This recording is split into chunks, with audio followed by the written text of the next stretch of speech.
Welcome to Hello English Teacher. Today let's look at the multiple choice questions from the poem An Elementary School Classroom in a Slum, Class 12. If you are watching my video for the first time, please subscribe. You can listen to the explanations of chapters from classes 10, 11 and 12 English. And don't forget to press the bell icon so that you get notified whenever I upload a video. Let's move on to the video now. An Elementary School Classroom in a Slum is written by Stephen Spender. So now let's look at the questions. So question number 1, identify the literary device in like rootless weeds. So the answer is simile. So the next question, what does gusty waves symbolize? Whether it is slum children, energetic, diseased children or unhappy children. So here gusty waves symbolizes the energetic children, those who are outside the slum. So next question, what is a stunted boy reciting? The lesson from his desk, Shakespeare's poetry, Leaves of Nature or his composition. So the stunted boy who is sitting in the class, he is reciting his lesson from his desk. So let's look at the next question. On sour cream walls, donations suggest schools are well equipped, schools are small but they try to impart education, schools have a poor and ill equipped environment, schools meet the education requirements of the children through donations. So the answer is C, schools have a poor and ill equipped environment. So let's look at the next question, question number 5. Who sits at the back of the class? A sweet and young pupil, a paper seeming boy, a tall girl, a girl with hair like rootless weeds. So the answer is A, sweet and young people. So he is sitting at the back of the class and he is into something else. So the next question, the color of sour cream is white, yellow, off-white or pale. So the answer is off-white. Sour cream is here mentioned to say the color of the walls in the classroom. The paper seeming boy with rat's eyes means the boy is sly and secretive, short and lean, hungry and thin, sad and depressed. So the paper seeming boy with rat's eye means hungry and thin. Paper seeming means very thin and rat's eyes means very hungry and looking for food all the time. So the answer is C. So next one, identify the literary device in father's gnarled disease. Father's gnarled means twisted bones. So whether it is simile, metaphor, alliteration or personification. So here we know that it's a direct comparison. So the answer is metaphor. So next one, identify the literary device in rat's eyes. Whether it is simile, metaphor, alliteration or personification. So here also it is a metaphor because we are saying rat's eyes. We are not saying rat like eyes. If you say rat like eyes, it can be a simile. Here it is rat's eye, so it is metaphor. So next question, what is a sweet boy engaged in? Happy learning, a religious song, a sad song or a squirrel's game. So the boy is not in the class, he is sitting in the class at the back, but then his mind is somewhere else or he is looking at the squirrel's game that is happening on the top. So let's look at the next question, question number 11. Who is sitting in the back of the dim class? Is it the girl, an old man, a teacher or an unnoticed young boy? So the answer is D, an unnoticed young boy who is also said as a sweet boy. So next question, what kind of look the faces and hair of the children give? Rich and beautiful, organized, healthy, pale faces and scattered and undone hair. So all these children who are sitting inside the classroom have pale faces, scattered and undone hair. So the next question, why is the head of the tall girl weighed down? Is it by the burden of studies, by the burden of work, by the burden of world or exhaustion and poverty? So the answer is D, exhaustion and poverty. So next question, identify the literary device in slums as big as doom. So is it simile, metaphor, alliteration or personification? So you can easily identify this, it is a simile because the word as is used. So when words like as, such as or like is used, you must understand that the device is a simile. So, next question. The imprisoned minds and lives of the slum children can be released from their bondage if they are given an experience of the outer world. Is it never, soon, eventually, or magically? So, the answer is D, magically. So, once these children are taken away from this slum, there is a total change in their own lives and their world. So, they can be released from the bondage of poverty. So, identify the literary device in spectacles of steel: simile, metaphor, alliteration, or personification. So, here spectacles of steel is a metaphor, but if they ask like spectacles of steel, it is a simile. So, now here the answer is metaphor. Now, the last stanza is unlike the rest of the poem. That means, what is the difference between the first three stanzas and the last stanza? Is it long, or is it short, or is it optimistic, or is it pessimistic? So, we know that the last stanza of the poem is optimistic because it gives a lot of hope for the children of the slum, because if they are removed from the bondage of the slums, they can really have some redemption and create history with the power of the language or education that they get. So, next question. Where do their lives slyly turn? In their cramped holes, towards the sun, towards the school, or towards the windows? So, their lives here means the lives of the children. Slyly turned means forcefully turned. So, their lives are forcefully turned into their cramped holes. That means by the manipulators, that means they have no redemption at all. If their life is not changed, they have to die inside their own hutments. The map is a bad example as it makes one aware of the beautiful world, cleaner lanes, the political structure, or the civil design. So, here the answer is A, the beautiful world. So, the children come to know about the beautiful world outside only through the map that is there on their wall. So, identify the literary device in futures painted with the fog: simile, metaphor, alliteration, personification. Here the answer is B, metaphor.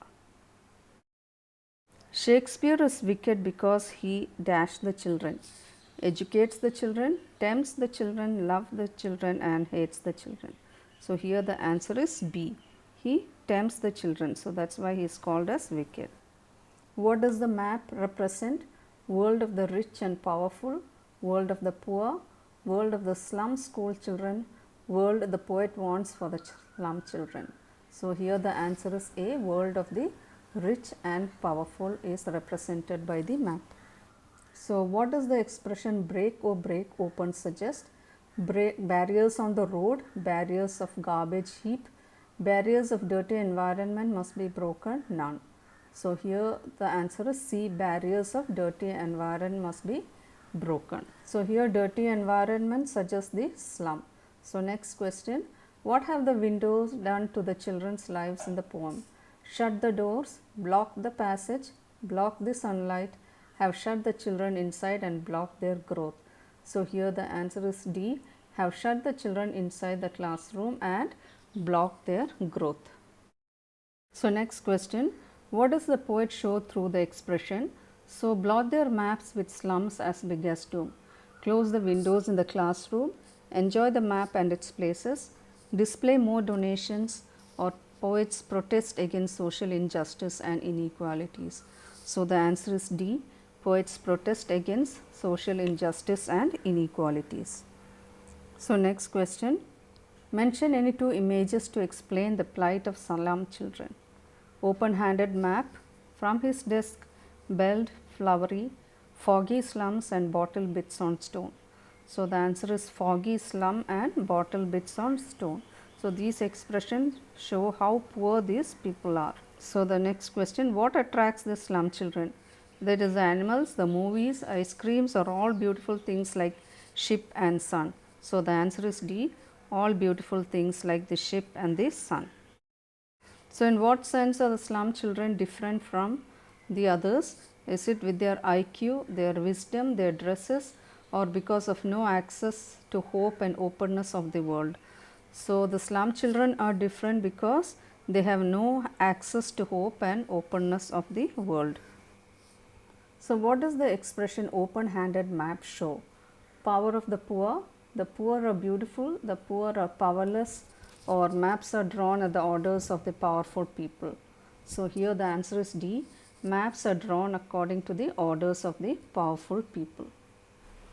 So what does the poet wish for the children of the slums? He wishes them to be happy and healthy. He wants good education for them. He wants all the opportunities for them for their growth, all of these. So we know that the answer is D, all of these. The poet wants all these for the slum children. So how can the powerful people help the poor children? By fighting with the government, by fighting with the powerful, by bridging gaps of inequalities and injustice, by fighting with the rich. So here the answer is C, by bridging gaps of inequalities and injustice. These people can help the poor. So what do catacombs signify? Underground cemetery showing irrelevance of the map hanging on the wall of the classroom, irrelevance of the classroom, irrelevance of the school, or irrelevance of the children. So the catacombs signify the underground cemetery showing irrelevance to the map hanging inside the classroom. So what was the boy with the rat's eye trying to escape from? So bright light outside, or openness of the trees, or dim light of the class, or children in the classroom. So this boy with the rat's eye was trying to escape from the dim light of the classroom. So what do the faces of children in the slum areas reflect? Happiness, their aspirations, their happiness, or sadness and lack of enthusiasm. So here it is D, their sadness and lack of enthusiasm. So what is meant by slag heap? Dark surrounding, the garbage dump, pleasant classroom, or dark and dingy slum. So slag heap means the garbage dump. So what kind of life the children living in the slums have? Full of love, full of warmth and care, hopeless and full of struggle, all of these. So we know that the answer is C, hopeless and full of struggle. So next question, what does the poet portray in the poem? Young minds, playfulness of the children, questions of young mind, or the plight of young children in the slums. So here the poet wants to portray the plight of young children inside these slums. So next question, who is the poet of this poem? Is it Kipling, Wordsworth, Kamala Nath, or Stephen Spender? So here the answer is D, Stephen Spender. So next question, what does the poet want? To send the children out of the slums, to send the children to America, to send the children to the open fields, or to send the children to the beach? So here the poet wants to send the children out of the slums. So the answer is A, to send the children out of the slums. So what are the freedom the poet wants the slum children to enjoy?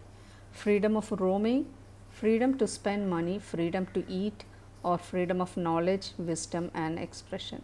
So here the poet wants the slum children to enjoy the freedom of knowledge, wisdom, and expression. So next, what do the governor, inspector, visitor in the poem depict? Higher officials, government officials, political people, or powerful and influential people? So the answer is D, powerful and influential people. So these people should take care of the slum children and give them more opportunities. So next question, what is not depicted in the map of the classroom? Garbage dumps, blockages, stones in the streets, or dirty slums? So the answer is D, dirty slums. These are not depicted in the maps inside the classroom. So next question, what do the words from fog to endless night mean?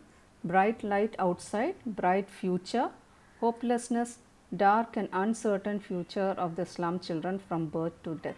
So the answer is D, dark and uncertain future of the slum children from birth to death. So next question, identify the literary device in whose language is the sun?